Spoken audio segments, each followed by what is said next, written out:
क्या हुआ पापा, आप चुप क्यों रहे हैं?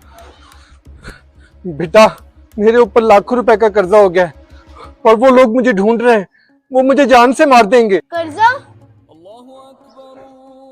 कोई बात नहीं बाबा, सब ठीक हो जाएगा। अजान हो रही है, चलिए नमाज पढ़ते हैं। यहाँ मेरी जान पर आफत आई हुई है और तुझे नमाज की पड़ी है। जा तू पढ़ नमाज। पापा, आप लोगों का कर्ज नहीं उतार पाए तो लोग आपको जान से मारने आ गए, लेकिन आप नमाजें ना पढ़ के अल्लाह का कर्ज भी तो नहीं चुका रहे। लेकिन अल्लाह तो नहीं आपको मारता, बल्कि अल्लाह तो हमें सांस लेने की ताकत अदा करता है।